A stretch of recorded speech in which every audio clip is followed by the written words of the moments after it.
In the past few minutes, President Volodymyr Zelenskyy has been on X insisting Ukraine is ready to negotiate to stop the war with Russia. It follows that exchange in the Oval Office between Donald Trump, JD Vance and Zelenskyy last Friday, when the president accused President Zelenskyy of being ungrateful and not ready to talk peace. Well, Volodymyr Zelenskyy posted onto social media just a short time ago a lengthy message, and I'm going to read it out to you in full. I'd like to reiterate, he says, Ukraine's commitment to peace. None of us wants an endless war. Ukraine is ready to come to the negotiating table as soon as possible to bring lasting peace closer. Nobody wants peace more than Ukrainians. My team and I stand ready to work under President Trump's strong leadership to get a peace that lasts. We're ready to work fast to end the war, and the first stages could be the release of prisoners and truce in the sky, ban on missiles, long-range drones, bombs on energy and other civilian infrastructure, and a truce in the sea immediately, if Russia will do the same. Then we want to move very fast through all the next stages and to work with the US to agree a strong final deal. We do really value how much America has done to help Ukraine maintain its sovereignty and independence, and we remember the moment when things changed, when President Trump provided Ukraine with javelins. We're grateful for this. Our meeting in Washington at the White House on Friday did not go the way it was supposed to be. It is regrettable that it happened this way. It is time to make things right. We would like future cooperation and communication to be constructive.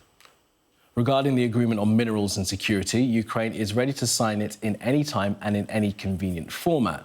We see this agreement as a step towards greater security and solid security guarantees, and I truly hope it will work effectively.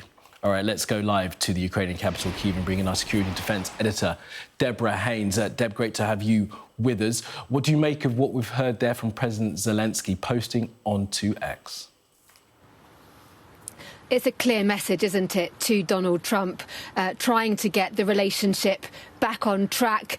People within the Trump administration have said that Volodymyr Zelenskyy should apologise for what unfolded in the White House. People here in Ukraine are outraged at that suggestion. They don't believe that Volodymyr Zelenskyy has anything to apologise for. But the president himself, not saying sorry, but saying that the meeting, it was regrettable how that meeting unfolded. And then into the substance, it's a very important statement that he has just put out there in terms of signalling for the first time very clearly how he views a potential first stage of an end to the war. He says that this could look like a prisoner swap, a freeze, a ceasefire in the air, so an end to missile strikes. He uses the phrase long-range drones, also bombings against energy infrastructure, and an immediate truce at sea. This would be carried out by both sides. Now, we had access to Ukraine's long-range drone capabilities a few days ago, and a top commander told me that Ukraine's long-range strikes deep into Russia are having an impact on Russia's ability to fight, saying it's making it significantly harder for Russia to conduct combat operations. The Ukrainians have been going after Russian military stockpiles of weapons, ammunition, also the fuel that powers Russia's war machine. This isn't a small effort. It is a sustained campaign that's having an effect. And Volodymyr Zelenskyy is proposing an end to the Ukrainian strikes against Russia in return for an end to the Russian strikes against Ukraine, both sides then swapping prisoners as a first step towards ending the war. And given that Donald Trump has said he wants the fighting to stop, it's hard to imagine that he wouldn't back that suggestion. Key, though, of course, is going to be what Russia says, what Vladimir Putin says, and for Ukraine, what Donald Trump says to this attempt to off-ramp this tense situation between Ukraine and the US, which became so acute with that statement from the White House yesterday or overnight that they were going to be pausing military aid to Ukraine, aid that is so fundamental to this country's ability to fight.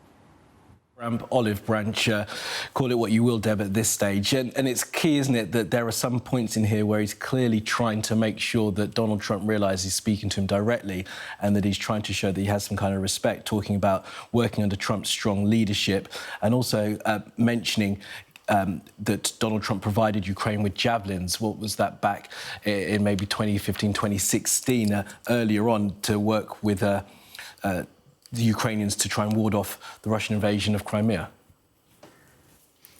Yes, and also underlining that Ukraine wants peace. You'll remember only yesterday Donald Trump picked up on a headline in a news report that was quoting Volodymyr Zelenskyy, warning that the war could go on, and sort of taking that out of context, perhaps, because nobody wants the war to end more than Ukraine. It didn't ask for this war. The war came to this country when Russia invaded. But clearly Volodymyr Zelenskyy wants to spell out plainly, with no ambiguity, that Ukraine wants peace.